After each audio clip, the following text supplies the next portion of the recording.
네, 세종연구소의 김정섭입니다. 자, 오늘은 동맹 현대화를 주제로 좀 말씀을 나눠보겠습니다. 요즘 사실 관세다, 또 미국에 대한 투자 문제 가지고 지금 한미 간에 굉장히 지금 논쟁이 치열한데, 동맹 현대화가 사실 그에 못지않게 굉장히 예민하고 중대한 문제인데, 지금은 좀 조용한 편입니다.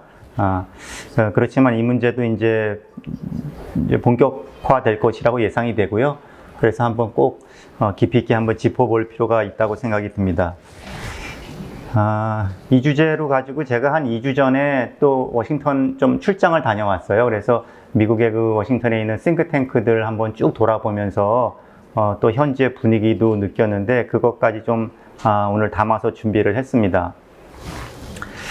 오늘 드릴 말씀은 지금 이제 동맹 현대화라는 게 이제 결국에 워싱턴발 어떤 동맹 변화가 될 텐데 이것이 과연 도대체 뭘 의미하는지 그리고 이제 구체적으로 쟁점이라고 한다면 저는 한 3가지로 짚는데 3대 현안이 뭔지 그리고 이제 단순히 그 현안 쟁점 이 과제별로만 살펴보는 게 아니라 지금 보면 그 워싱턴 조야에서 이 동맹 현대화를 바라보는 어떤 전략적 관점들이 굉장히 상이한 시각들이 있어요. 그래서 그것들을 한 3가지로 그룹핑해서 한번 설명드릴 거고요. 이 동맹 현대화가 앞으로 어떻게 될 건지, 그 다음에 우리가 어떻게 대응해야 되는지, 그리고 마지막으로는 이제 지금 우리가 사는 지금 이 국제질서 전환기의 시대 속에서 지금 동맹 현대화 문제를 마지막으로 한번 좀 비춰보면서 맺고자 합니다. 먼저 지금 이 국제질서 대전환기라는 거는 다 잘 아실 거고 이거는 마지막에 좀 살펴보겠습니다. 지금 오른쪽에 사진 보면 트럼프랑 젤렌스키랑 백악관에서 충돌했던 그런 장면이고 또 나토 사무총장도 뭔가 트럼프랑 열심히 얘기하고 있는데 지금 동맹 질서도 지금 많이 흔들리고 있잖아요. 그래서 유럽뿐만 아니라 지금 결국엔 동아시아에서도 이런 변화가 있을 수 있다. 이렇게 볼 수 있고요. 동맹에서 이제 지금 우리 3대 현안이라고 만약에 하나 꼽는다면은 결국에는 이제 방위비 문제. 방위비는 좀 더 넓게는 우리 국방비 전체 증액 문제도 있고, 주한미군 방위비 분담금 문제도 있고요. 이제 이런 것이 하나가 있고요. 또 하나는 주한미군 조정. 이건 주한미군 감축 문제. 그 다음에 주한미군의 전략적 유연성 문제. 이런 것이 되겠습니다. 그리고 이것과 아울러서 한미 지휘관계와 관련된 전자권 전환 문제 이런 것들이 현안인데 이거를 저는 이제 3중 도전이다 약간 좀 이렇게 표현할 수 있을 것 같습니다. 뒤에 나오나요? 나오는군요. 일단 여기서는 간단하게 말씀드리면 이 동맹 현대화가 지금 이제 미국에서 들려오는 얘기는 크게는 2가지예요. 북한 위협에 대해서는 그러니까 미국은 본토 방위와 중국 견제에 집중하겠다. 그 외의 지역 위협에 대해서는 그것이 러시아 위협이 됐던 또는 북한이 됐던 이란이 됐던 이것들은 동맹국들이 주도적으로 좀 책임을 져라 라는 거예요. 그리고 미국은 더 중요한 곳에 집중하겠다는 거기 때문에 그래서 그 동맹국 입장에서는 미국의 이제 방위 공약 커미트먼트가 약화된다는 문제가 있죠. 그러면서 또 한편으로는 그 미중 경쟁에 우리가 연루해서 빨려 들어가는 그런 위험이 있는 것이고 그런 한편 또 동맹의 비용은 늘어나는 이제 이런 3중 도전이 있다는 것이고요. 지금 나오는 이제 동맹 현대화는 사실은 더 근본적인 어떤 좀 문제가 있는 건데 이것이 단순하게 비용이 늘어나고 한반도 방위에 대한 책임이 약화되고 이런 게 사실 그 토대에서부터 흔들리고 있는 거거든요. 그러니까 동맹의 기본 토대라는 게 위협인식, 위협에 대해서 그 양 동맹이 얼만큼 공감대를 가지고 있느냐, 그리고 동맹의 전략적인 방향이 뭐냐, 이것에 대해서 뭔가 튼튼하게 이게 공감대가 있어야 되는데, 이제 이것이 흔들리는 것이 가장 큰 문제다라고 생각이 들고요. 그리고 이제 이 동맹을 바라보는 워싱턴의 어떤 전략적 스탠스를 저는 크게 3가지로 분류할 수 있다고 보는데, 동맹 조정, 동맹 확장, 동맹 축소. 지금 나오는 논의들을 보면 이렇게 나눌 수가 있을 것 같습니다. 그래서 이런 상황 속에서 우리가 그럼 어떻게 우리가 대응해 나가야 되는가 이렇게 좀 볼 텐데요. 조금 전에 이제 살폈듯이 이건 간단하게 보겠습니다. 3대 동맹 현안 아까 말씀드렸습니다. 비용을 이제 미국이 점점 이제 버거워지면서 약간 패권국으로서 자신이 짊어졌던 짐을 자꾸 이제 동맹으로 전가시키려고 그러죠. 그래서 비용을 압박하고 전가시키려고 하는데, 이제 첫째는 국방비를 증액하라는 거예요, 동맹국들한테. 네. 나토 정상회담 때 합의를 했죠. 5%까지 증액하고, 실질 국방비는 3.5%, 이제 증액하기로 했는데, 우리도 아마 거진 이렇게 합의해 준 것 같아요. 3.5%. 우리 국방비가 지금, 2025년 국방비가 2.33%입니다. 그러니까 이게 3.5%라는 거는 사실 엄청난 거예요. GDP 1% 이상 올라가는 거거든요. 그러니까 근데 사람들이 여기에 뭐 이것저것 담으면 된다 그러는데 저는 잘 3.5%는 GDP 대비인가요? GDP 대비요. 근데 이게 나토 같은 경우도 이것저것 담는 거는 그 5%라는 5%, 그러니까 1.5%는 범안보 비용, 3.5%는 원래 전통적인 순수 국방비로 이렇게 나눌 수 있는데 그 1.5% 범안보 비용에는 뭐 이것저것 다 넣을 수가 있어요. 그러니까 예를 들어서 뭐 나토 서유럽 국가들의 무슨 도로가 지금은 자동차는 지나가지만 무거운 전차가 못 지나간다, 교량이. 그런 걸 보수하는 것까지 다 범안보 비용으로 지금 넣는 거거든요. 근데 원래 말하는 그 순수 국방비에는 사실은 그렇게 뭐 막 넣을 수가 없을 텐데 우리가 이 GDP 대비 3.5%를 만약에 한 향후 5년간에 달성하려고 그러면은 이것도 사실은 뭐 제가 볼 땐 거의 어려운 일인데 어쨌든 간에 지금 그런 걸 요구하고 있죠. 이게 사실 어려운 게 뭐냐, 만약에 억지로 맞추려고 하다 보면 여러 가지 무리가 따라요. 왜냐면은 이제 뭐 다른 우리 정부 지출에서 줄어들고 뭐 이런 것도 있지만, 물론 그건 또 이제 국가 부채를 통해서 할 수도 있겠지만, 숫자를 맞춰서 국방비를 늘리다 보면은 사실은 뭐 꼭 필요한 거를 이렇게 전력 증강을 한다는 것은 굉장히 프로세스가 길거든요. 국방비에서는 소요부터 식별하고 연구 개발하고 이게 뭐 그 준비 단계도 굉장히 오래 걸리는 건데, 이게 당장 5년 안에 이 정도로 그냥 여기다 이 금액을 채우려면은 아마도 여러 무리가 따를 겁니다. 그러니까 이미 그냥 양산할 수 있는, 우리가 꼭 우선순위가 떨어지는 어떤 물량들, 예를 들어서 뭐 장갑차다, 그런 거는 막 계속 생산해낼 수 있잖아요.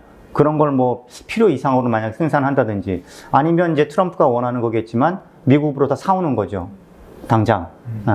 물론 이제 우리가 이제 전력 투자할 때는 국내 생산과 또 해외 구매를 어느 정도 적절하게 균형이 유지돼야 되는데, 이런 것도 사실 좀 무너질 수도 있고, 그래서 이 국방비 증액도 사실 간단한 문제는 아닙니다. 그러니까 당연히 이제 우리 안보 환경이 점점 어려워지고 미국이 좀 더 우리한테 좀 더 책임을 또 감당하라고 하면 국방비는 좀 증액할 필요는 분명히 있을 텐데, 이게 우리가 필요로 하는 그 소요가 뭔지 그거를 정확하게 식별해서 그것에 기반해서 국방비가 증액돼서 그게 결과로 GDP 몇 %로 나오는 게 아니라 먼저 숙제를 받아들고 숫자가 나오고 그거를 채우는 방식으로 가는 거는 사실은 좀 문제가 있다고 생각하는데, 근데 뭐 어찌됐든 간에 뭐 이 부분에 대해서는 뭐 나토가 그랬듯이 우리도 어느 정도 큰 틀의 합의를 한 게 아닌가, 이미 그렇게 생각이 들고요. 뭐 방위비 분담은 이건 주한미군에 대한 방위비 분담인데, 이거는 이미 그 12차 협상 때 1조 5천억 정도로 이미 합의가 되어 있습니다. 근데 이거는 우리가 처음에 염려했던 거에 비해서는 지금 트럼프 2기 행정부 때는 글쎄요, 아직은 본격적으로 요구하는 것 같진 않아요. 원래 트럼프 대통령이 한 100억 불은 내놓아야 될 것이다, 뭐 이게 대선 기간 중에 이런 얘기 했거든요. 100억 불이라는 건 지금 합의한 거에 거의 10배입니다. 9배. 뭐 이런 숫자가 어떻게 나왔는지는 모르겠지만, 주한미군 방위비 분담금은 현재 있는 주한미군이 주둔함으로 인해서 들어가는 비용의 일부를 한국이 부담하는 거거든요. 딱 정해져 있어요. 한국인 고용원 인건비, 시설비, 군수지원비. 그래서 이게 정확하게는 지금 뭐 이 미국이 발표하고 있지는 않지만, 우리가 이미 지금 제공하고 있는 방위 분담금이 전체 주한미군 주둔 비용의 아마 절반 정도는 될 거라고 봐요, 이미. 그런데 이거를 뭐 10배를 늘리면 어떻게 되겠어요? 우리가 그거 이상으로 돈을 내게 되는 건데, 어쨌든 간에 좀 다행스러운 거는, 이거는 트럼프 대통령이 이렇게 많이 공언했지만 막상 현재는 그렇게 강하게 제기되지 않고 있는 것 같다라는 좀 느낌이고요. 또 하나는 방위비 분담금은 아까 제가 인건비, 뭐 군수지원비 이렇게 정해져 있다 그랬잖아요. 근데 이거 말고 이제 이런 것도 요구할 수가 있어요. 연합훈련 하는 거, 연합훈련 비용 내라. 그 다음에 전략자산. 전략자산이라는 것은 예를 들어서 전략폭격기, 항공모함, 뭐 핵잠수함, 이런 것들이 한반도에 전개될 때 그 전개 비용을 이제 내라는 거예요. 한국을 위해서 오는 거니까.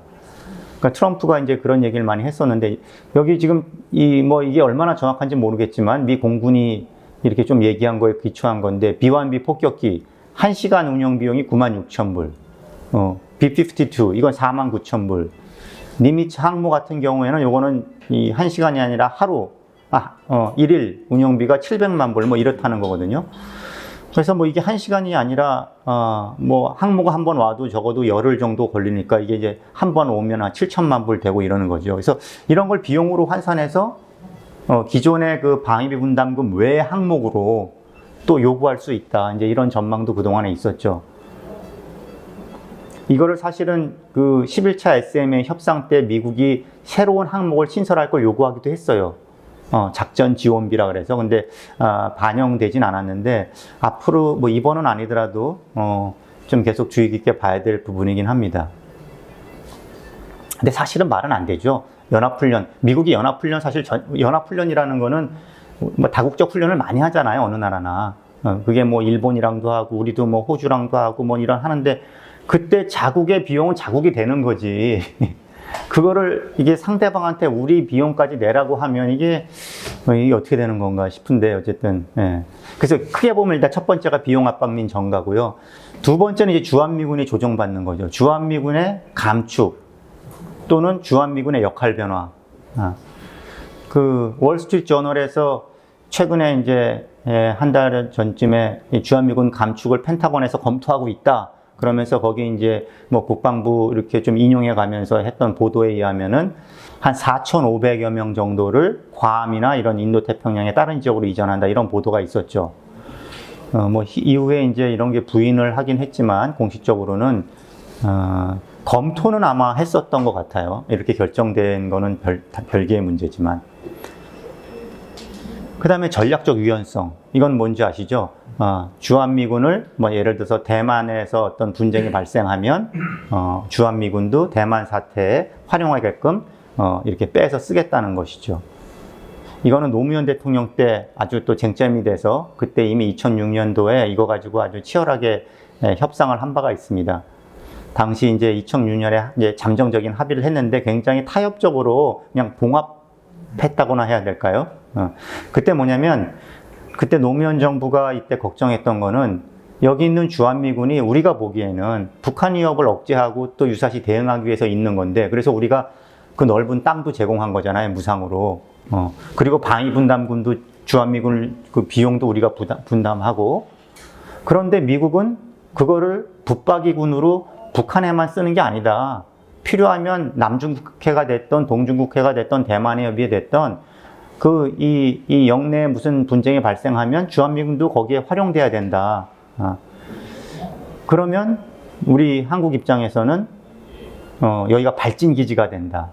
그죠? 대만 해협에 여기서 오산 군산에 있는 공군이 이 대만에 가서 대만 해협에서 작전을 하고 또 내리고 이러다 보면 중국이 볼 때는 자신을 공격하는 발진기지가 되니까 거기를 또 공격하지 않을 수 없고, 그럼 우리는 어쩔 수 없이 이 전쟁에 연루돼 들어가고, 이제 이런 게 걱정돼가지고 이제 당시에 좀 미치기랑 협의를 해서 최소한 주한미군이 그 영내 분쟁에 이제 관여하게 될 경우에는 어떤 절차를 규정하려고 그랬어요. 한국 정부가 좀 통제하고 싶었죠. 언제 노티파이 하고 어떤 컨설테이션을 거치고 가능하다면 우리가 좀 어프로브하는, 그 승인하는 권한까지 갖고 싶어 했지만 결국 그렇게는 미국이 받아줄 수 없는 거 아니겠어요? 그 전략적 유연성이 아니잖아요. 플렉서블하지 않잖아요. 그렇게 한국 정부가 다 하나하나 통제한다는 거는. 그래서 이제 약간은 조금 타협선에 이제 그 마무리가 됐었고요. 세 번째 쟁점은 전시작전 통제권 전환입니다. 이렇게 주한미군 규모가 줄고 한국한테 너네 한반도 방위에 대한 책임을 가져라고 넘기고, 또 이런 와중에 인도태평양 전반에 만약에 미군 재조정이 있는데 이제 주일미군이 좀 더 위상이 올라가는 거 아니냐 이런 또 예측도 있어요. 지금 주일미군 사령관은 삼성 장군입니다. 우리 주한미군 사령관은 사성인데, 근데 오히려 주일미군 사령관을 사성으로 만들고, 예를 들어서 주한미군 사령관을 삼성으로 낮추고. 주한미군은 사성인데 주일미군은 삼성이었던 이유는 뭐예요, 그동안? 근데 일단은 뭐 여기 한반도에 이제 북한 위협이 있어서 한미 연합사가 창설되어 있기 때문에, 여기가 굉장히 이제 전초기지 같은,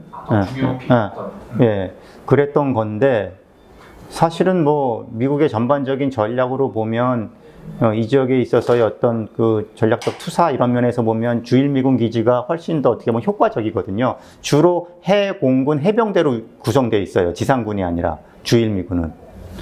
그래서 이제 미국의 이런 전략으로 봤을 때 인도 태평양 지역에서 중국과의 어떤 유사 대비를 해서 뭔가 유연하게 투입할 수 있는 어떤 그런 해외 주둔으로 미군 기지로 보자면 주일미군의 전략적 어떤 활용도가 높아진다. 그러면 거기를 좀 더 강화시킨다. 그러면 주한미군 사령부는 좀 약간 오히려 좀 역할이 좀 낮아지고, 뭐 이렇게 되면 또 심지어는 유엔군 사령부가 지금 한국에 있잖아요. 그것까지도 이제 일본으로 이전하고 이런 시나리오까지 사실은 일부에서 이제 거론됐던 거죠. 그럼 주일미군이 올라가고 주한미군이 이제 주일미군의 약간 하위 개념으로 이렇게 내려가는 뭐 이런 재편까지 있는 거 아닌가라고 이제 예상이 됐었던 겁니다. 자, 이거를 그럼 우리가 어떻게 이해해야 되느냐? 이제 미국발 동맹 변환의 모순과 딜레마라고 한 게 아까 삼중 도전 제가 간단하게 말씀드렸는데, 그럼 이런 거죠. 한반도 방위에 대해서 한국이 책임져라. 이제 이러는 거예요. 그건 미국이 그렇게 얘기하는 거죠. 그러면 기본적으로 우리가 동맹을 맺었던 게 한반도 방위에 대해서 미국의 커미트먼트를 믿고 그런 것을 기대하고, 그래서 여러 가지 우리가 이제 미국한테 제공도 하고 양보도 하고 하는 건데, 그게 막상 그거는 그 기본적인 것은 약화되는데, 오히려 우리가 별로 달가워하지 않는 중국 견제에 있어서는 주한미군이 활용돼야 된다, 한미동맹이 함께 해야 된다. 그러니까 그 부분은 약간 좀 껄끄러운 오히려 부분이 되는 거고요. 그러는 와중에 한반도에 대한 커미트먼트는 약화시키고 중국 견제는 올라가는데, 그 주둔과 운용 비용은 그러면 오히려 떨어지는 게 아니라 오히려 더 내라 그러고 더 지불하라 그러고, 그러니까 이게 사실은 우리로서 우리 입장에서 보면 동맹의 효용이나 우리는 기본적으로 북한 억제라고 봤으니까 그거는 감소하는데 비용은 올라간다. 오히려 그 비용이라는 것은 그냥 이 재정적인 비용도 있지만 이 연루의 위험이라는 어떤 그런 지정학적인 비용까지 같이 해서 이렇게 돼서 이게 사실은 손익계산에 도대체 어떻게 되는 거냐, 이제 이런 우리가 생각도 하게 되는 것이죠. 이제 여기에 관해서 이 동맹이 이완되면 안 된다. 이거를 이제 많이 걱정하는 목소리가 있죠. 사실은 동맹이 계속 결속을 유지해야 된다. 한미동맹이 이렇게 이완되고 느슨해지고 한반도 방위는 한국이 책임지라 그러고 막 미국이 이렇게 나가면 미국이 물러서는 이런 걸 우리가 어떻게든 막아야 되는데, 그거를 막으려면은 우리가 좀 미국이 원하는 걸 좀 들어줘야 된다. 방위 좀 대폭 증액해 주자. 이런 목소리가 사실은 이제 약간 우리 보수 진영에서는 많이 나오고 있죠. 국방비도 증액하고 주한미군 방위 분담금도 상당 부분 늘려주자. 그리고 그 대중국 견제에 있어서도 어느 정도 한미동맹이 이제 우리가 미국의 이 주문을 모른 척할 수는 없다. 좀 동조화를 해줘야 된다. 이런 좀 제언들이 있습니다. 근데 이거는 뒤에서 살피겠지만 과연 그렇게 됐을 경우에 우리가 치러야 될 어떤 다른 비용들 이런 것들을 생각하지 않을 수가 없고요. 그리고 무엇보다도 이렇게 하면 그러면은 현상 유지가 가능한가? 이 워싱턴발 이런 동맹 변환이 지금 이제 제기되고 있는데, 우리가 이렇게 자꾸 비용을 치르고 이렇게 붙잡으려고 하면 이걸 다 우리가 막을 수 있는 거냐? 이제 이런 근본적인 질문도 하게 되는 것이죠. 자, 이렇게 한번 그냥 쟁점과 이런 것들 한번 살펴봤고요. 근데 이게 아까 이제 제가 동맹변 현대화의 큰 방향을 얘기했지만, 사실은 워싱턴에 이렇게 보면은 논의를 보면은 그렇게 통일돼 있지 않아요. 보면 크게 세 가지 그룹이 있는 것 같아요. 첫 번째, 이게 이제 보통 이제 전통적으로 우리가 많이 접하는 건데요. 이 이 오른쪽에 사진이 그 엘브리지 콜비라고 국방부 정책 차관입니다. 지금 이 국방부의 어떤 이런 전략적인 이 문제들을 주도하고 있다고 알려져 있습니다. 학자 출신인데 Strategy of Denial이라는 그 책도 썼고요. 이 사람은 중국 견제에 최우선적으로 모든 미국의 자원을 집중해야 된다고 이제 주장하는 사람입니다. 그 기본적으로 그러니까 이제 그동안의 미국의 전통적인 자유주의 패권 외교를 비판하죠. 중동과 이제 유럽에서는 어느 정도 그 관여를 완전히 줄여야 된다. 아시아, 그 중에서도 중국 견제에 집중해야 된다. 중동과 유럽에서 미국이 어느 정도 발을 빼야 된다고 주장하는 이유는 두 가지죠. 하나는 미국이 더 이상 그럴 힘이 없다. 자원이 부족하다. 두 개의 전쟁을 감당할 능력이 안 된다라는 거 하나. 두 번째, 중동과 유럽은 더 이상 미국의 사활적 지역이 아니다.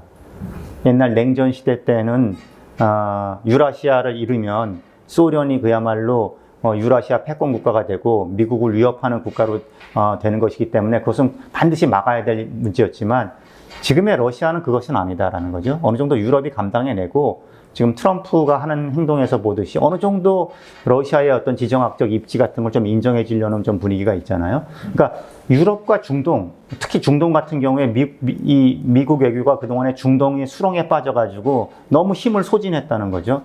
이제 거기서는 이제 나오고 싶어 하는 거고요. 예, 그래서 이제 중국 견제, 중국이야말로 미국과 전략적인 어떤 경쟁을 하는 상대이기 때문에 여기에 온 집중을 해야 된다는 것이고요. 그 중에서도 대만 해협이 이 미중 이 인도 태평양 지역의 어떤 그 전략 경쟁에서 그 방향 판도를 결정짓는 요충이다. 대만 해협을 만약에 잃으면은 이 지역은 중국의 이제 패권으로 이렇게 정리될 것이다. 이렇게 보는 거고요.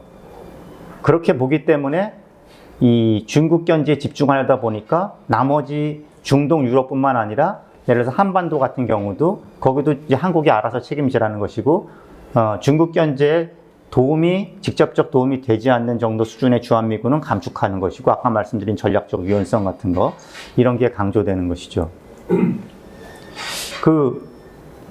이제 뒤에 또 다른 시각하고 좀 달라서 그런데 이 대만 해협을 왜 이렇게 중시하느냐, 왜 동아시아 패권의 결정적 시험대라고 보느냐, 이 엘브리지 콜비도 그렇고 아직까지는 미국 내의 주류적 시각인 것 같습니다. 대만 해협을 양보할 수 없다라는 게. 대만 해협이라는 거는 왜 이렇게 중요하게 보느냐, 뭐 크게 나누면 두 가지인데 하나는 이제 지정학적인 그런 가치, 두 번째는 심리적인 건데 지정학적으로는 이 지도에서도 좀 보이실지 모르겠는데 이게 어떻게 보면은 이 중국이 이제 점점 동아시아와 서태평양으로 힘을 확장해 나가는데 그 푸젠성 앞에 그냥 딱 버티고 있는 되게 방파제 같은 거거든요. 서방이 볼 때는 중국이 만약에 이것을 장악하면 이것을 또 디딤돌 삼아서 이제 굉장히 서태평양까지 뻗어나갈 수 있는 굉장히 중요한 요충이라고 보는 것이고요. 또 위치로 봐도 동중국해와 남중국해 중간에 이렇게 다 위치해 있고요. 그래서 이 부분에 대해서 이제 이 지정학적 가치를 굉장히 높이 보는 거고, 또 특히나 중요한 건 어떤 물리적인 가치도 있지만 심리적인 거죠. 인식적인 차원에서. 대만을 만약에 중국이 힘으로 복속시켰을 때 미국이 이걸 막지 못한다. 그럼 과연 어떤 일이 벌어질까? 어떤 일이 벌어질까요? 이제 그럼 미일 동맹은 어떻게 되는가? 한미 동맹은 어떻게 되는가? 미 필리핀 동맹은 어떻게 되는가? 호주도 마찬가지죠. 호주도 마찬가지고 다 흔들린다는 거죠. 그러니까 이 지역에 있어서의 미국의 힘과 지도력과 이런 의지에 대한 크레더빌리티가 확 떨어진다는 거죠. 그래서 여기선 절대 밀릴 수 없다는 이제 그런 상징성이 있는 지역인 것이고요. 그러면 미국은 그럼 이 말씀하신 아까 콜비라든지 이런 대만 해협을 사활적 지역으로 보는 사람은 그럼 도대체 사활적 지역으로 인정하는데 그럼 어떤 전략을 쓰고 있느냐? 기본적으로는 반중 패권을 통한 반중 연합을 통한 억지 전략을 쓰고 있는 거예요. 그러니까 중국의 영향력 확장을 막기 위해서 동맹국들을 규합해서 그것이 뭐 한국이 됐든 일본이 됐든 호주, 필리핀 해서 미국을 중심으로 힘을 모아서 중국이 현상 변경을 하지 못하도록 하고, 그게 이제 억지잖아요. 근데 억지라는 거는 뭐냐면은, 억제가 만약에 실패할 수도 있잖아요. 중국이 대만을 침공하면. 그러면은 억지가 실패했을 경우에 어떤 대안이 마련되어 있어야 되거든요. 그게 제한전쟁이라는 거예요. 미국이 이제, 그러니까 중국하고 제한전쟁을 불사한다는 거죠. 제한전쟁이라는 건 뭐냐, 리미티드 워. 이거는 뭐냐면은, 사실 미국하고 중국하고 전쟁을 직접 벌인다는 게 굉장히 상상하기 어렵잖아요. 세계 초강대국 둘이, 핵을 가진 나라가 전쟁을 벌인다는 게 상상하기 어려운데, 그렇기 때문에 이 억지 전략, 그다음에 이 주장하는 사람들은 전쟁이 벌어지더라도 제한 전쟁을 해야 된다는 거예요. 이거는 이 총력전하고는 다릅니다. 제한 전쟁은 전쟁의 목표, 그다음에 수단, 모든 것들을 인위적으로 제한하는 전쟁을 얘기해요. 그러니까 중국하고 만약에 대만 해협을 이 가운데 놓고 만약에 미중이 충돌하더라도, 예를 들어 뭐 미국이 중국 본토는 공격하지 않는 거죠. 상해나 베이징은 절대 공격하면 안 되는 거예요. 오로지 대만 해협상에서 이제 바다에서만 싸운다든가. 중국도 사실은 미 본토를 만약에 뭐 ICBM을 날린다든가 이러면 있어서는 안 되는 거죠. 그러니까 어떤 규칙 속에 싸우는 거예요, 서로 간에. 그 규칙 안에서 합리적으로. 그런 전쟁을 수행해야 된다. 그렇지 않으면 이건 난센스라는 거죠. 핵을 가진 나라가 그냥 막 베이징에다가 핵을 떨어뜨리고 막 워싱턴에, 이건 상상할 수 없는 거기 때문에 거기까지 번지지 않는 범위 내에서 규칙을 지키며 전쟁을 해야 된다라는 게 제한 전쟁이에요. 이제 근데 무슨 전쟁에 제한 전쟁 규칙이라는 게 있냐? 응? 근데 이런 제한 전쟁론자들은 사실 역사를 보면 많은 전쟁이 제한 전쟁이었다. 어떤 전쟁이 제한 전쟁이었죠? 그러니까 자기가 가지고 있는 모든 힘을 다 쏟아붓지 않는 전쟁, 일부러 자제하는 전쟁, 힘을 사용하는 데 있어서. 중동의 7.1전쟁인가 또 그런 거 아니에요? 한국 전쟁도 그렇잖아요. 만주에다가 메가더 사령관이 핵폭탄 떨어뜨려 달라 그랬는데도 트루만이 거절하잖아요. 무승부로 끝나는데도 불구하고. 또 그러니까 유명한 거, 우리가 잘 아는 전쟁들, 베트남 전쟁. 베트남 전쟁도 그 웨스트모어 사령관이 핵 써달라고 하는데 절대 수용 안 합니다. 그 수렁에 빠져서 결국엔 나중에는 굉장히 수모를 겪고 결국엔 미국이 패배하는 전쟁인데도 미국이 가진 모든 힘을 쓰지 않아요. 라오스 전쟁도 마찬가지죠. 우크라이나 전쟁도 마찬가지죠. 러시아가 핵을 가지고 지금 3년 동안 어쨌든 우크라이나가 저렇게 지금 이 고통받고 있지만 러시아도 꽤 고생하고 있는 거잖아요. 불복시키지 못해서. 근데 핵은 쓰겠다고 위협만 하지 핵은 쓰지 않고 있잖아요. 그냥 재래식으로만 지금 계속 소모전을 하고 있는데, 이렇듯이 제한전쟁이라는 것이 오히려 굉장히 좀 보편적이다. 2차 대전 이런 것들이 오히려 모든 국가의 모든 자원을 그냥 다 갈아 넣는 전쟁이라는 것은 오히려 좀 예외적이다. 그러니까 중국하고 제한전쟁 할 수 있다는 거예요. 저는 이제 미국으로서는 옵션이 없고, 이제 미국의 구상은 이 진영에 속한 사람들이 이렇게 얘기하는 거죠. 중국하고 전쟁을 생각하고, 그렇다고 전쟁을 원하는 건 아니지만 이런 전쟁 개념까지 대비해 놓는 억제 전략으로 가는 거죠. 중국이 현상 변경하지 못하도록. 중국의 전략은 그럼 뭐냐? 중국은 오히려 시간이 자기 편이라고 생각하고 시간을 벌고, 계속해서 이 지역에 있어서의 세력 균형은 중국한테 유리하게 바뀔 거기 때문에 시간을 벌면서 계속 힘을 키우고, 중국이 하는 거는 오히려 강압, 미국이 하는 건 억지라면 중국은 강압. 강압이라는 건 뭔가요? 억지나 강압이나 이 공격 방어하고 달라서 실질적으로 이 무력을 쓰는 게 아니라 어떤 원하는 효과를 이제 구현해 내려고 하는 어떤 심리적인 작용이에요. 그러니까 상대방이 하기 싫은 거를 억지로 받아들이게 하는 게 코어션입니다. 강압이에요. 억지라는 거는 상대방이 어떤 행동을 못 하도록 하는 거예요. 선을 넘으면 너 보복받아 라는 것으로 부자기를 강요하는 게 억지인데, 강압은 어떤 행동, 자기를 강요하는 거예요. 중국이 생각하는 강압, 중국이 목표로 하는 강압의 내용은 미국을 비롯해서 이 지역의 미국의 우방국들이 중국이 대만을 복속하는 것을 기정사실로 받아들이고 포기하게 만드는 결정. 이제 중국과 대만 문제를 가지고 저항하다가는, 그건 우리한테 엄청난 재앙이 오겠구나, 라고 이제 포기하게 만드는 결정. 그 강압 전략을 쓴다는 거죠. 그 강압 전략으로 어떤 게 있을까요? 지금 중국이 하고 있는 게.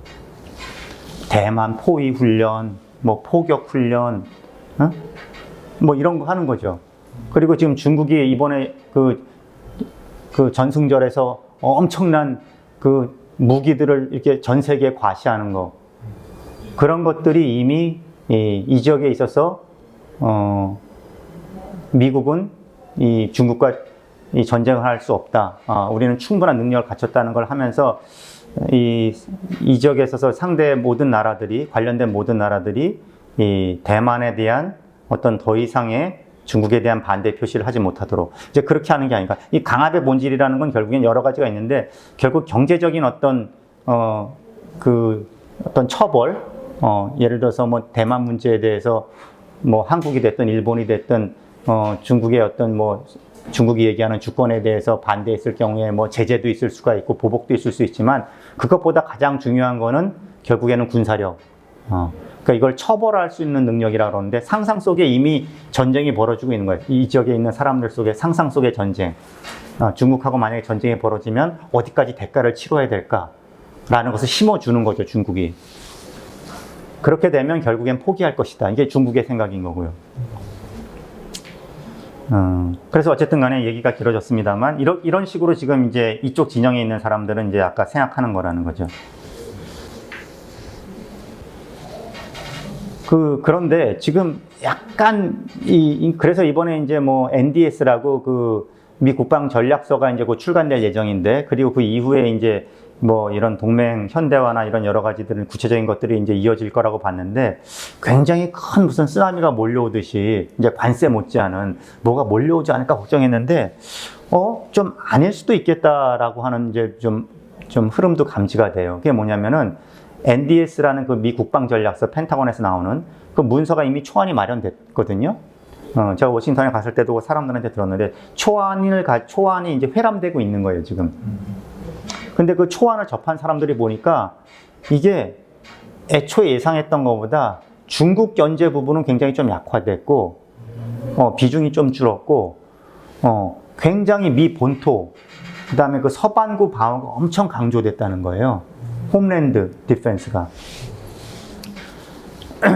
그러니까 우선순위 진영, 여기 지금 중국 우선 진영이라는 게 이게 프라이오리티스라는 그룹인데, 우선순위가 옛날에는 뭐 전 세계에 이렇게 다 관여하는 이제 이런 게 미국의 외교의 패권 외교의 이제 그 큰 기조였는데, 그것을 비판한 게 이 중국 우선 진영이라고 그랬잖아요.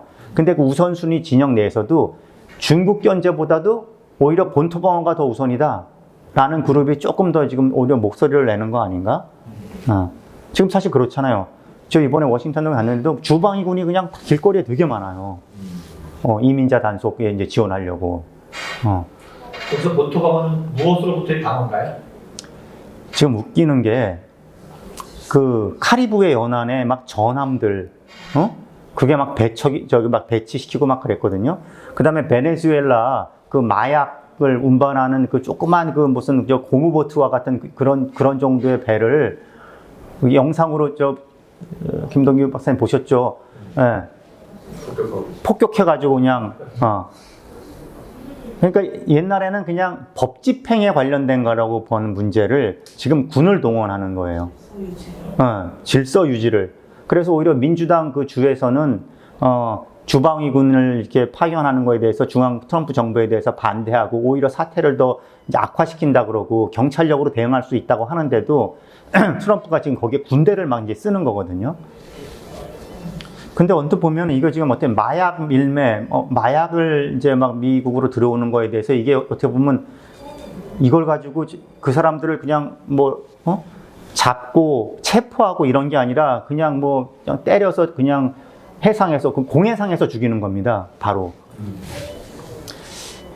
사실은 국제법적으로도 아마 문제가 되는 문제일 텐데 지금 그렇게 가고 있는데, 이런 강경론에서는 이게 소셜 이슈가 아니다라는 거, 마약 문제라든지 이런 게, 이게 미국 자체를 허물어뜨리는 국가 안보의 문제로 이제 보는 거예요.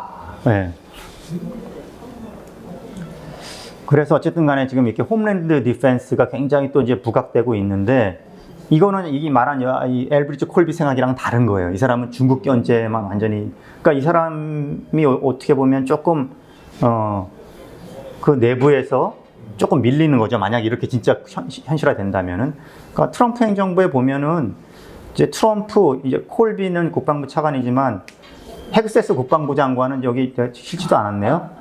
거기는 이제 맨날 미군 기지 가면서 막 팔굽혀 펴기하고 병사들이랑 막 이런 거 하고 이제 그러고 있는데 루비오 국무장관 요번에 가서 DC 가서 보니까 루비오 국무장관이 굉장히 영향력이 세다 그러더라고요. 조용히 권력을 획득해 축적해 가고 있다고. 루비오는 중국 견제론인가 아니냐? 이 사람도 중국 관련돼서 매파인데 조금 다른 거는 동맹을 안정적으로 관리하는 데는 훨씬 좀 그걸 중시하는 사람입니다. 동맹 관리에 대해서. 엘브리지 콜빈은 그렇지 않아요. 동맹이 불안해한다? 뭐 I don't care. 그건 니들이 알아서 해. 네. 근데 루비오는 좀 동맹 관리에도 이제 방점을 두는 사람이라서 지금 만약에 이 되면은 또 콜비가 우리가 애초에 생각했던 것만큼 그렇게 엄청난 수준으로 뭔가 변화가 밀어닥치지 않을 수도 있겠다 이런 전망도 있어요. 그리고 트럼프 같은 경우도 트럼프 같은 경우도 참 특이한 인물이에요. 트럼프가 뭐 일기 행정부 때 인도 태평양 전략이 마련됐고 중국 견제 뭐 한다고 하지만 지금 2기 들어서서 하는 행동 보면 사실 좀 종잡을 수가 없어요. 트럼프가 오히려 마가 세력 좀 후퇴론자, 고립주의자, 오로지 미국에 집중하자는 원래 그 지지 세력이 보기에는 그 지지 세력의 기대에 그렇게 충실하지도 않은 것 같아요. 트럼프의 행동 보면. 중동에 이렇게 관여하고 중동 분쟁에 이렇게 들어가는 거는 굉장히 금기 시대에 온 거거든요. 이 마가 진영에서 볼 때는. 근데 트럼프가 어떻게 했습니까? 이란을 직접 폭격했잖아요. 거의 있을 수 없는 일인데, 예. 물론 그리고 나서 또 한 발 빼지만, 그 다음에 나토와 관련돼서도 뭐 일기 때는 막 나토 탈퇴 막 이런 얘기도 나와서 그 나토도 엄청나게 뭐 큰 변화가 있는 거 아닌가 했는데 지금 그렇지 않아요. 나토 회원국들이 국방비 올린다니까 뭐 좋다고 그냥 나왔고 지금 이제 그 젤렌스키 몰아붙여가지고 푸틴이랑 양자 막 단판 벌여가지고 그냥 단숨에 어떻게 우크라이나 전쟁을 마무리 지을 것 같이 보였지만 또 지금 보면은 또 뭐 왔다 갔다 해요. 오히려 지금 우크라이나 무기 지원한다 그러죠. 그래서 이게 지금 트럼프라는 인물이 그렇게 뭐 진짜 중국 견제, 중국 억제 여기에 이렇게 충실하지가 않다는 거죠. 미치광이 전략이 아닌데 미치광인 것 같아요. 트럼프는 뭐 여전히 그러니까 그 경제적인 문제 있잖아요. 무역, 관세, 그리고 단기적으로 하여튼 최대의 이익을 그냥 얻어내는 거 그런 거에 좀 집중하는 스타일인 것 같아요. 그러니까 펜타곤에 생각하고 분명히 좀 괴리가 있고 그리고 이제 NSC 기능이 죽었다는 거거든요. 지금 미국에. 이 전통적인 미국의 인터에이전시 그 프로세스가 완전히 죽어가지고 지금 국가안보 보좌관이 지금 루비오 국무장관이 지금 같이 겸임하고 있잖아요. 국무장관이. 그러니까 말은 겸임이지만 그 프로세스가 별로 작동 안 한다는 거예요. 그래서 모든 사람들이 사실 트럼프 눈치를 보면서 어떻게 뒤바뀔지 모르고 최종 결정이 그 다음에 이 공식적인 어떤 이 정책 조율 프로세스도 지금 거의 엉망이고 지금 그런 상황이다. 중국 우선 진영 동맹 조정론이라는 것도 조금 약간 그런 내부적인 좀 약간 그런 진통과 변화가 있다. 이제 어쨌든 간에 그 큰 그룹이 이제 중국 견제 최우선론 그게 우리가 생각했던 이제 동맹 현대화의 큰 아주 그 드라이빙 포스라고 봤는데 그게 그렇고요. 근데 두 번째 또 보면 이게 동맹 확장론이라고 이름 한번 제가 붙인 건데 동맹을 오히려 강화해야 된다 이런 목소리도 있어요. 주한미군 축소? 아니다. 주한미군 오히려 더 늘려야 된다 이런 목소리도 있어요. 왜? 한반도의 어떤 전략적 가치가 굉장히 높다. 작전적 가치가 높고 특히 군수 지원의 허브가 될 수 있다. 그러니까 이 대만 해협에서 만약 분쟁이 발생한다 그래도 이게 지금 미국이 만약에 미 본토로부터 전력을 대만 해협에 투사한다 그러면 이게 얼마예요? 지금 미국에서 대만에서부터 샌디에고 미 해군 기지까지 1만 킬로가 넘어요. 그 다음에 대만과 괌 이 사이가 보니까 한 2,800킬로 가까이 돼요. 이 먼 거리를 전력 투사를 한다 그러면은 이게 얼마나 시간이 걸릴 것이며 더군다나 일단 미중 간의 충돌이 발생하면은 이 제해권과 제공권이라는 게 굉장히 중요하잖아요. 그걸 완벽하게 미군이 장악하지 않는 한 그렇게 먼 거리에서 전력을 투사하는 게 굉장히 더 위험하다는 거거든요. 많은 손실도 발생할 수 있고, 그거에 비해서 한반도라는 거는 여기 주한미군 사령관이 언급했듯이 중국 본토와 일본 사이에 있는 항공모함이다 이랬잖아요. 그러니까 이거를 잘 활용해야 된다는 거죠. 여기 지금 이 마이클 플린이라고 여기 제1기 때 국가안보보좌관 했던 사람인데, 이분 같은 경우에 주한미군을 역동 전략화해야 된다. 다이내믹 포스로 바꿔야 된다. 그래서 여기 전자전, 사이버전, 그 다음에 이런 것들을 다 보강해갖고 어떻게 보면은 이 주한미군 사령부를 극동사령부로서 역할을 하게 할 수 있다. 이런 얘기까지 하는데, 혹시나 우리 여기 주한미 대사로도 올 수도 있다 이런 얘기들도 일부에서 나오더라고요. 근데 어찌됐든 간에 이런 목소리가 워싱턴의 몇몇 전문가들 사이에서는 이 한미동맹을 이렇게 보는 시각도 분명히 있습니다. 그리고 여기서는 이 작전적 가치를 봐서 이런 것도 있지만, 또 하나는 이 사람들은 북한 위협과 대만 위협이라는 게 별개가 아니다. 이거 굉장히 연계되어 있는 문제다. 연결되어 있는 문제다라는 거예요. 그러니까 만약에 대만에서 미중 충돌이 뭐가 발생하면 북한이 그렇게 잠자코 있지 않을 거다. 뭔가 준동할 거다. 그러니까 지금 우크라이나 저 유럽에서 전쟁이 발발하니까 러시아에 파병하잖아요. 그렇듯이 이런 기회를 잡아가지고 뭔가 할 거다. 반대로 만약에 한반도에서 뭔가 불안정이 생기면은 당연히 중국이 또 개입할 거다. 그래서 이게 대만 해협 분쟁과 북한 위협이라는 게 사실 이제 좀 연결된 문제라 있기 때문에 이 진영에서 보기에는 여기 한반도에 있는 주한미군을 강화하고 한미동맹을 강화하는 것이 곧 대만 해협 분쟁에 대비하는 길도 된다. 대만을 위해서 한반도는 약화시켜야 된다는 그 앞에 진영하고 생각이 좀 다른 거예요. 두 개가 어차피 연결되어 있으니까 한반도도 아예 더 강화시키자. 이렇게 보는 거죠. 근데 이런 거 하나하나 지금 이런 어썸션이나 판단조차도 사실 다 논쟁의 영역입니다. 저도 사실 여기에 대해서는 다른 생각인데, 어찌됐든 간에 이제 충실히 먼저 소개를 드릴게요. 그 다음에 이제 이 사람들이 보기에는 전략적 유연성이라는 거, 이번에 가니까 약간 좀 더 무서운 얘기를 하더라고요. 이미 현실화된 개념이다. 그러니까 한미 간에 이 문제를 갖다 더 협의하고 지난 2006년에 합의했지만 이번에 좀 더 새로운 형태로 뭔가 합의를 이제 미국이 좀 도출해 내려고 하지 않을까? 전략적 유연성을 좀 더 세게 받아들이라고 이제 우리한테 요구하지 않을까? 이런 걱정을 했었던 거거든요. 주한미군을 좀 융통성 있게 자유롭게 움직이는데 한국 정부가 인정해라. 이런 요구가 오면 어떡하나 이런 걱정이었는데, 여기 이 사람들은 그래, 한국이 그런 걸 인정해야 되는 건 너무나 당연한 것이고요. 두 번째, 인정하든 안 하든 미국은 그렇게 한다. 별로 중요하지 않다. 한미 간의 그런 합의나 언더스탠딩이. 만약에 중국하고 만약에 대만에서 전쟁이 벌어졌는데 미국이 주한미군을 원하는 만큼 못 쓴다고?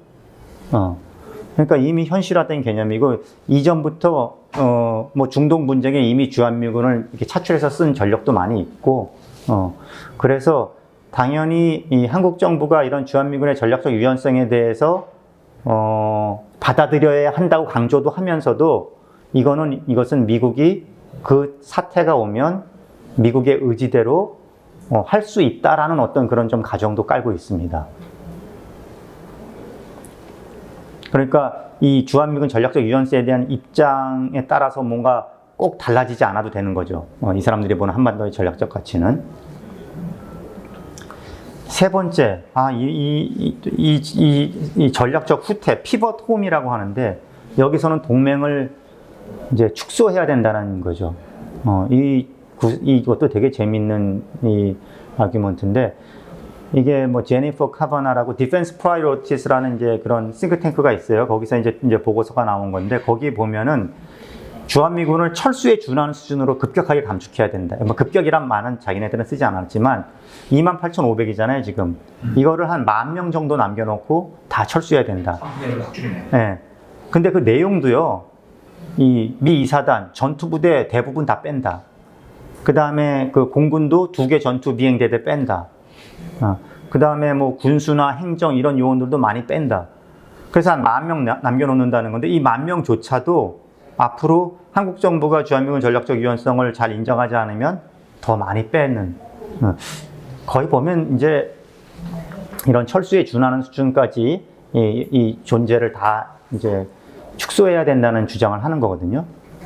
왜 이런 주장을 하느냐면 이쪽 진영에서 보기에 여기 주한미군의 전략적 유연성이라는 이름으로 이 주한미군을 영내 분쟁에 이렇게 활용한다는 것 자체가 쉽지가 않다. 어차피 주한미군은 그래도 기본적으로 지상군으로 되어 있고요.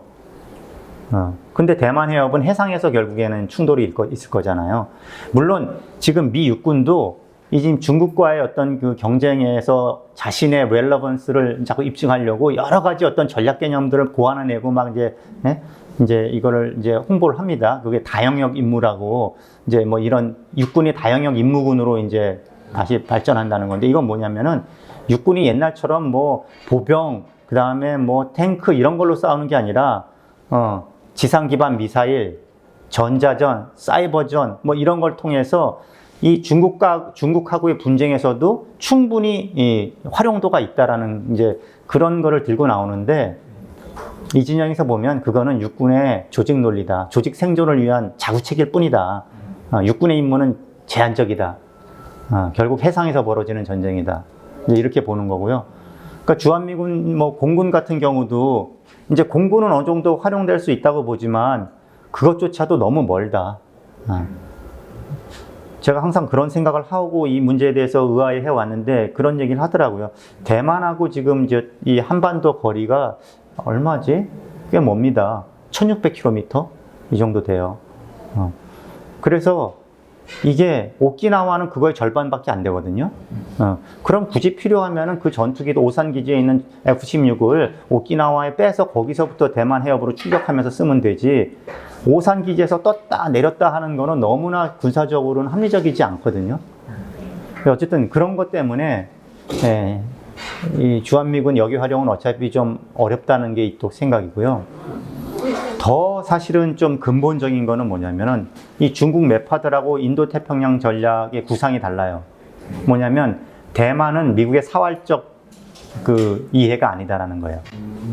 그러니까 어떻게 대만 포기할 수 있다는 거죠. 이 사람들 생각이요? 네네. 여기 지금 그 하나죠. Taiwan matters to the United States just not enough to justify a war with China. 그러니까 대만이 중요한 건 맞다. 대만이 전략적으로도 중요하고 다 중요한데 그게 과연 중국하고 전쟁을 할 만큼 사활적이진 않다는 거예요. 왜 그럴까요? 이 사람들이 주장하는 거는 단순히 주한미군뿐만이 아니라 이 지역의 인도 태평양에 있는 모든 이제 이 미군 배치를 전반적으로 재조정해야 된다 그러는데 아까 주한미군도 그렇고 주일미군조차도 오키나와가 너무 대만 해협에 가까워요.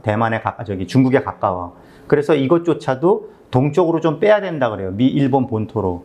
그리고 또 나머지는 제2도련선으로 괌, 사이판 이런 쪽으로 그런 쪽으로 후방으로 좀 물려야 된다는 거예요. 미군을.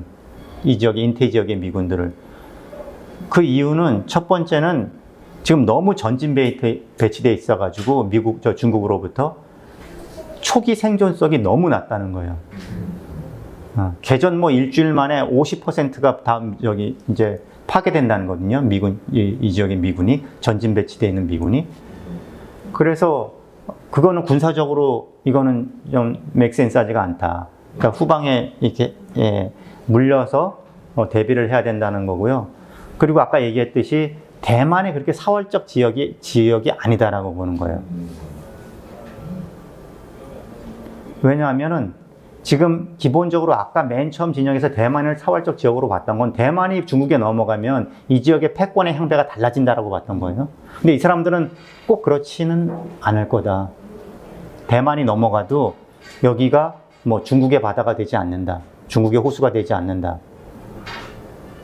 왜냐하면 이 지역에는 중국적 질서를 받아들이기를 끝까지 거부할 지역 강국들이 있다. 일본, 인도네시아, 아세안, 뭐 또 호주는 좀 멀리 있지만 호주. 그다음에 한국은 좀 애매하지만 어쨌든 한국도 그러니까 우리가 흔히 도미노 이론 얘기하듯이 타이완 넘어가면 그냥 주르르륵 모든 이 지역의 미국의 동맹국들이 우리는 이제 중국 쪽에 줄 서야겠다라고 미국을 버리고 중국으로 가느냐? 그러지 않을 거다. 그리고 미국이 비록 대만을 잃었을 경우에 크레더빌리티가 이제 타격을 입겠지만 그렇다고 하더라도 오히려 다른 동맹국들이 보기에 불안하긴 하지만 더더욱이나 미국이 중요하게 느껴질 거다. 이 지역에 미국의 존재라는 게. 미국이 또 스스로 빠질 일은 없는 것이고. 그래서 동맹국들의 요구와 동맹국들의 니즈와 미국의 그런 계속해서 관여하려는 의지가 있기 때문에 대만은 복속될지 몰라도 이 지역의 세력 균형이 완벽하게 중국적 질서로 바뀌진 않는다. 그러니까 뭐냐면 여기 이 사람들은 이 인도 태평양에서의 미국의 헤게모니는 포기한다. 이미 헤게몬 무너졌다고 보는 거예요. 다만 적절한 세력 균형은 유지한다. 그리고 유지할 수 있다. 그리고 그 적절한 세력 균형을 유지하는 건 생각보다 쉽다. 이 지역이 해양 지역이기 때문에 대만을 중국이 복속해도 일본을 제압하는 거 쉽지 않다. 대만이라는 게 아까 전략적 요충이라고 했지만 중국 본토랑 굉장히 가깝게 있어요. 그걸 조금 앞에 나가서 장악했다고 해서 군사적으로 엄청난 이득이 아니다. 이게 무슨 저 서태평양까지 갖고 있는데 그걸 장악한 게 아니란 말이에요. 중국 본토에 거의 붙어 있는 거를 지금 딱 이제 편입한 거기 때문에 군사적인 그 어디셔널한 어떤 그 어드밴티지도 뭐 그렇게 대단한 건 아니다. 뭐 이제 이런 식으로 보면서 어쨌든 미국도 한 발 물러서는 거죠. 이 지역에서의 어떤 전략적 목표를 좀 낮춰서 중국과 어떤 세력을 이제 이 지역에서 공존하는 그런 생각을 갖고 있는 거죠. 제가 그런 질문을 했어요. 여기 이제 이렇게 주장하는 사람한테. 군사적으로는 말이 된다. 초기 생존성이나 이런. 그렇지만 만약에 미국이 그렇게 제2도련선 부분으로 미군을 후퇴시키고 그러면 그게 어떤 임플리케이션을 주겠냐. 응? 군사적으로는 말이 된다고 하더라도 정치적으로, 외교적으로, 전략적으로 미국이 후퇴한다는 인상을 주지 않겠느냐. 특히나 A2AD 전략이라고 그러잖아요. 중국의 전략을. 응? 뭐죠? 결국엔 그게 A2AD 전략이 그러면 성공했다는 것을 미국이 자인하는 꼴 아니냐, 물러선다는 건 제2도련선으로. 그랬더니 이 사람은 A2AD 전략 지금 작동하고 있다. 어차피 못 들어간다. 이제 이렇게 인정하는 거예요. 그래서 이 인도태평양에서의 어떤 미국이 약간 물러서면서 그렇다고 해서 축출되지 않는다. 너무 또 비관적으로 겁먹고 이래서는 안 된다는 거예요. 이쪽에서는. 그 앞에 진영에서는 여기서 물러서면 완전히 미국이 이 동아시아 서태평양에서 완전히 축출된다. 뭐 이제 이런 식으로 하는데 그런 너무 비관적 전망에 매몰되면은 유연한 사고를 하지 못한다. 이제 이렇게 보는 겁니다. 근데 여기서 또 저희가 질문했던 거는 미국이 이렇게 만약에 물러서고 한반도에서 주한미군을 거의 철수에 준하는 수준으로 줄이면 우리 한국에서는 핵무장 여론이 걷잡을 수 없이 커질 것이다. 확장 억제 신뢰성 문제가 지금도 심각한데 그럴 경우에 어떻게 할 거냐 그랬더니 놀랍게도 우호적 핵 확산이라고 하면서 그거는 미국이 이런 전략을 재조정하면서 받아들여야 될 하나의 교환 조건으로 본다. 그러니까 이 핵 비확산이라는 거, non-proliferation이라는 것도 그거 자체가 신성시해야 될 뭐 엄청난 하나의 대원칙이라기보다 이 미국의 전반적인 이런 대외 전략 속에서 함께 이 고민해서 조정할 수 있는 어떤 그런 문제다. 라고 이렇게 이제 생각하는 거죠. 일본 핵 개발도 같이 같은 수준을 보게 될까요? 네. 근데 이제 주의할 건 이거 지금 소수 의견입니다. 네. 워싱턴에서는 아직은 소수 의견입니다. 그렇지만 또 제가 이제 이런 의견들을 같이 또 이제 주류적 의견을 갖고 있는 사람들하고 얘기해봐도 그렇고 이걸 소수 의견이라고 해요. 그렇지만 이 목소리가 예전에 비해서는 좀 커졌다. 앞으로 커질 가능성이 꽤 있다. 이제 그런 면에서 좀 주의는 기울여야 될 것 같습니다. 이게 아까 얘기한 거 이제 아까는 절대 물러서면 안 된다고 했는데 이 대만 해협을 이 전략적 후퇴 진영은 뭐라 그러냐면은 미국이 무모하게 이길 수 없는 전쟁에 이 명운을 걸어서는 안 된다고 하는 건 뭐냐면은 이 쿠바 미사일 위기를 또 반면 교사처럼 예를 들 수가 있어요. 쿠바 미사일 위기 아시죠? 네. 그 케네디 행정부 시절에 소련의 후르츠초프가 쿠바에다가 중단거리 핵미사일을 배치하려고 하는 것을 위성을 통해서 발견한 이제 미국이 그것을 해상 봉쇄를 하면서 저지시키잖아요. 이때 뭐 여러 가지 진짜 이때 13일의 위기라고 해서 진짜 당시에 미소 간의 핵전쟁 위험까지 갔었던, 어떻게 보면 냉전 시대 때 가장 위험했던 순간이었습니다. 그때 쿠바를 폭격해야 된다, 침공해야 된다, 뭐 여러 가지 이런 것들 안들이 몇 가지가 나왔었어요. 근데 그 중에 이제 결국 체결된 거는 이제 해상 봉쇄를, 코런틴이라고 그때 표현했는데 해상 봉쇄를 해서 소련의 이 함정이 쿠바로 접근하지 못하도록 막았는데, 그거를 만약에 소련이 무시하고 뚫으려고 그러면 그때는 진짜 충돌이 발생하는 거였잖아요. 이거하고 관련된 엄청난 에피소드도 많지만 그건 다 생략하고 어찌됐든 간에 결국 결론은 어떻게 됐습니까? 이때 후르츠초프가 물러섰어요. 그래서 다시 원상복구 시키고, 물론 이제 뒤에 협상으로 터키에 있는 이제 미국의 미사일을 또 철수하는 그런 건 했지만 그거는 공개하지 않기로 하고, 겉으로만 보기에는 완전히 후르츠초프가 굴복한 걸로 끝났단 말이에요. 후르츠초프는 나중에 정치적인 대가를 치렀습니다. 실각했어요. 이걸 공격받으면서 소련에서. 그만큼 이게 젊은 대통령이, 케네디 대통령이 그 노련한 후르츠초프와의 어떤 담력 대결에서 이긴 거거든요. 어떻게 이겼을까요? 왜 이겼을까요? 미국은 잃을 게 많고. 그렇죠. 걸려있는 이익이 이게 비대칭적이었던 거예요. 미국은 도저히 용납할 수 없던 거죠. 쿠바라고 바로 플로리다 코앞에 핵미사일이 배치되는 거는 미국으로서는 무조건 막아야 되는 것이고, 소련은 거기에 있으면 조금 이득을 보는 문제였거든요. 그런 문제로 담력 대결을 벌치고 그게 핵전쟁의 위험까지 치닫을 때 소련은 다시 생각한 거죠. 그럴 만한 가치가 없다고 본 거죠. 그 얘기를 왜 드리냐면, 지금 대만이 꼭 그런 거 아니냐. 중국으로서는 절대 물러설 수 없는 건데, 대만에 대해서 유약한 모습을 보인다? 중국 공산당 무너질 겁니다. 근데 미국에 있어서는, 미국도 만약에 대만을 잃는 건 엄청난 거긴 한데, 아까 얘기한 대로 그렇게 사활적인 문제는 아닐 수 있다. 그렇다면 결국에는 미국이 여기서 물러설 가능성이 크지 않은가.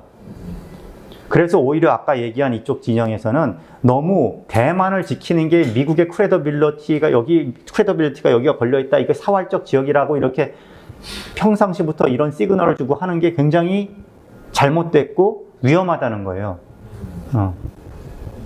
만약 그런 일이 벌어졌을 때 데미지 컨트롤도 잘 안 되니까.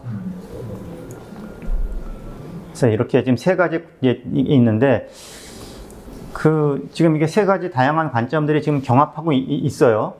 또 더 나누자면 네 가지예요. 아까 그 미 본토 우선으로. 그리고 아까 말씀드린 대로 트럼프의 특유의 어떤 예측 불가능한 문제도 있고, 그래서 이게 어떻게 될지는 모르겠어요. 여러 가지 그래서 혼란스러운 메시지가 동시에 막 나오고 있는 상황이죠.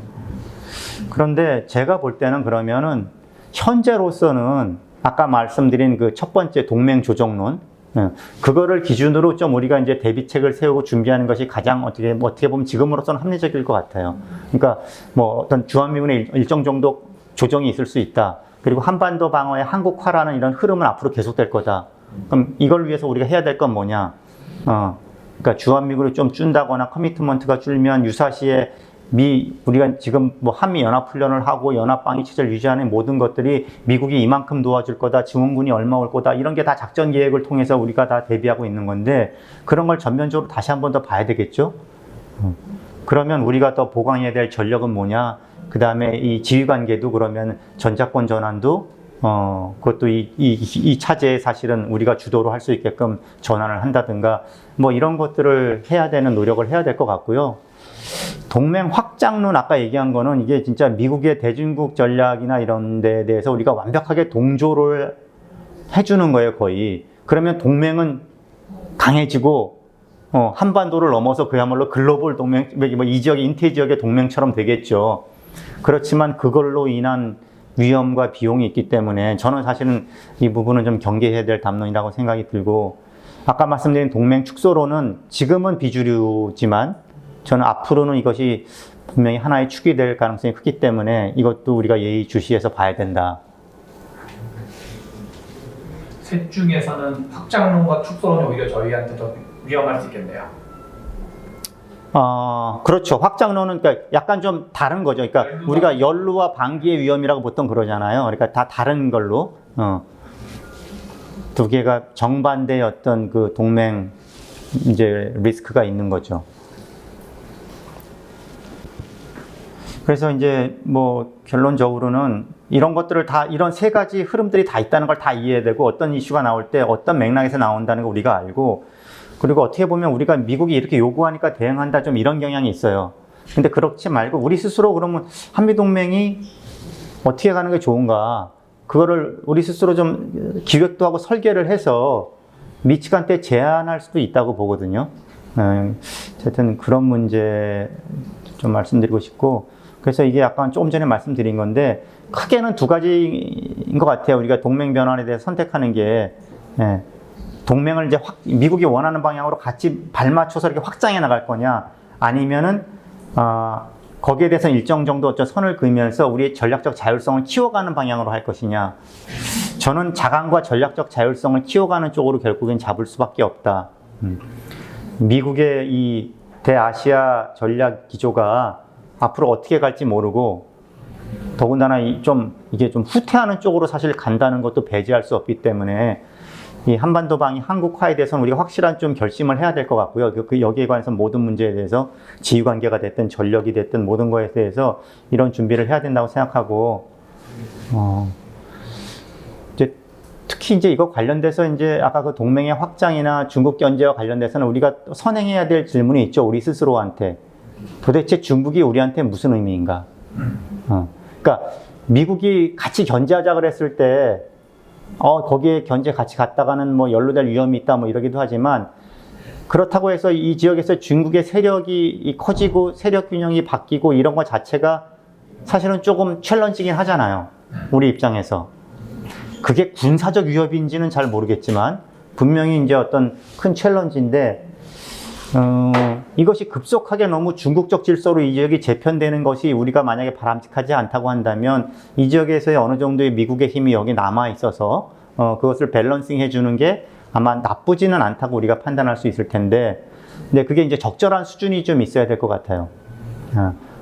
저는 좀 연성 균형 이런 말 썼는데 루스 밸런싱이라고 이렇게 얘기했는데 우리가 미중 전략 경쟁에서 좀 포지셔닝을 좀 잘 해야 되는 거죠. 이거 뭐 어느 한쪽을 꼭 선택한다. 뭐 이런 목소리도 있지만 그러기보다는 기본적으로 지금은 어쨌든 간에 이 한미동맹 기반에서 모든 행동을 할 수밖에 없지만 그렇다고 너무 일방적으로 중국 견제 노선에 완전히 합류하는 것 자체는 좀 위험하다고 봐서 그 어떤 루스 밸런싱을 해야 되고 이런 거 관련된 게 이제 예를 들어서 한미일 안보 협력도 마찬가지죠. 한미일 안보 협력도 이게 뭐 선악의 문제나 하고 말고의 문제가 아니라 어느 수준에서 어떤 방식으로 하냐 약간 이런 문제가 아닐까 이런 생각이 듭니다. 이거는 제가 이제 뭐 이 국제질서 대전환 시대 한번 그냥 마지막으로 이렇게 한번 짚어보면서 마무리하려고 그러는 건데요. 아시다시피 지금 기존 질서는 지금 무너지고 있잖아요. 지금 자유무역 질서 벌써 거의 무너졌고요. 이제 규칙 부재의 세계인데 지금 뭐 모든 나라들이 이제 미국을 가리켜서 이게 믿을 수 있는 파트너냐 이런 얘기를 해요. 그러니까 디리스킹이라는 게 우리가 중국에 대해 썼잖아요. 이제 미국에 대해서 쓴다니까요. 미국에 대한 우리가 너무 중국한테 의존하니까 이게 좀 약간 탈위험해야 된다 했는데 우리가 미국한테 엄청 의존했던 것의 어떤 지금 대가, 뭐 관세가 됐던 3,500불 투자가 됐던 뭐 모든 것에 있어서 이거는 우리만 이렇게 나오는 게 아니라 요즘 뭐 캐나다니 뭐 이런 나라에서 지금 연구소 와서 전문가들이 우리한테 묻는 것이 미국 없는 자유주의 질서를 어떻게 복원할 거냐 뭐 이런 얘기도 합니다. 그래서 지금 동맹 변환도 이 동맹 현대화도 사실은 좀 미국에 대한 디리스킹 차원에서 생각할 필요도 있는 것 같아요. 그리고 역사적으로 보면 그 리오더링 모먼트라고 해갖고 국제 질서가 전환되는 어떤 특정한 국제 질서가 완전히 전환되는 그런 역사적인 어떤 그 분수령들이 사실 있었거든요. 여기 1648년에 이제 베스트팔렌 조약이라고 하는 거는 그 30년 전쟁, 그 종교 전쟁이라고 하죠. 그 30년 전쟁 끝나고 나서 지금과 같은 주권 국가 시스템이 만들어진 겁니다. 1815년에는 나폴레옹 전쟁 이후에 이때 그 강대국 협조 체제, 비엔나 체제가 형성된 시절이고 1919년은 1차 대전 끝내고 나서 1차 대전이 사실은 현대의 중동과 유럽 국경이 이때 1차 대전 이후에 그려지잖아요. 그 다음에 2차 대전 끝나고 나서 포츠담 회담. 그리고 냉전이 끝나고 1980 냉전 끝나고 나서 이제 탈냉전 시대 때 미국이 아까 얘기했던 자유주의 패권 외교를 막 구사하던 시기입니다. 2001년 9.11 테러. 이때 사실은 국제 질서가 또 대전환되는 줄 알았어요.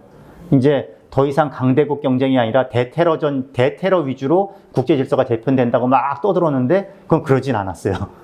그래서 물음표라고 하는 거 이거는 약간 착시 모멘트였고요. 그 다음에 이제 신냉전, 중국 부상되고 이제 트럼프 일기 막 이러면서 신냉전 구도로 이제 간다 그랬죠. 뭐 민주주의 진영과 자유주의 진영, 중러 경쟁 이랬는데 요즘엔 신냉전도 아니잖아요. 이제는 강대국 세력 경쟁 시대잖아요. 그죠? 그러니까 뭐 미국이 러시아랑도 뭐 손잡으면서 또 타협하고 뭐 이런 시대입니다. 단순히 그 이데올로기적 신냉전은 또 아니에요. 그래서 이제 지금 자유주의 국제 질서에서 강대국 세력 균형 질서로 지금 바뀐다고 하는데 이제 자꾸 미국을 가리켜서 뭐 엄청나게 제국 뭐 수탈적 제국 막 이렇게 하지만 사실 제국이라는 거는 어떤 질서를 유지하는 게 제국이잖아요. 근데 미국은 지금 트럼프의 미국은 그런 질서 유지에 관심이 없다는 의미에서 제국이 아니에요. 제가 볼 때. 그냥 강대국이에요. 내 좁은 이익을 그냥 막 거칠게 추구하는 거예요. 이 지구적 질서에 관심이 없는 것 같아요. 그러다 보니까 그러면서도 좀 직관적으로 어떤 세력권 개념은 좀 있는 것 같아요. 세력권. 미 본토와 뭐 그 아메리카 대륙 지금 거기에 대해 엄청난 강조를 하잖아요. 거기에 대한 그 미국 세력권에 대한 건 엄청나게 지금 강조하고 또 우크라이나 전쟁에서 보듯이 거기에는 러시아 세력권 어느 정도 인정하면서 트럼프가 그런 말도 많이 하잖아요. 우크라이나 전쟁은 사실은 나토 확정 때문에 일어났다. 뭐 막 이렇게. 그러면서 거래와 타협을 하는 거죠. 세력권 획정 관련돼 가지고. 그래서 때에 따라서 합종 연행하고. 그래서 이런 시대가기 때문에 지금 뭐 그 사진 보면 재밌지 않습니까? 2차 대전 이후에 그렇게 3대 거두가 이제 강대국 정치를 했는데 지금 밑에는 거기에 이렇게 바뀐 거죠. 시진핑이 영국 대신 들어온 거죠. 이런 강대국 세력 균형 질서가 지금 온 건데 이렇게 본다면은 우리가 아직도 근데 저는 아직도 우리 사회에서는 굉장히 규범적인 국제 정치를 윤리적인 관점에서 보는 그런 것들이 관성이 좀 남아 있는 것 같아요. 저도 최근에도 어디 세미나 가서 이제 한러 관계를 좀 개선해야 된다고 했더니 한번에 그 세계 전쟁에서도 강조했던 게 뭐냐면은 강대국은 다 비슷하다. 선한 나라, 나쁜 나라가 없다. 그 지금 보세요. 지금 뭐 푸틴이 하는 거나 자꾸 위험한 발언 자꾸 하게 되는데 이게 운다시는 거 아니면 진짜 잘려가지고 시진핑, 트럼프, 뭐 푸틴 뭐 사실 본질적으로 다른가요? 근데 이게 지금 이렇게 드러나는 거예요. 어떻게 보면 민낯이 드러나는 거죠. 원래 국제정치의 본질은 그런 건데 그래서 오히려 어떻게 보면 지난 80년의 세상이 예외적인 시기였다고도 좀 보여집니다. 그래서 지금 우리가 이런 시대에 살고 있고 아까 조금 전에 말씀드린 한미동맹 현대화라는 것도 이런 큰 배경에서 지금 이루어지는 대전환 시기에 발생하는 일이다. 그래서 이런 부분에 대해서 이런 흐름을 읽으면서 우리가 앞으로 잘 대응해야 되겠다라는 말씀으로 마치겠습니다. 네, 감사합니다.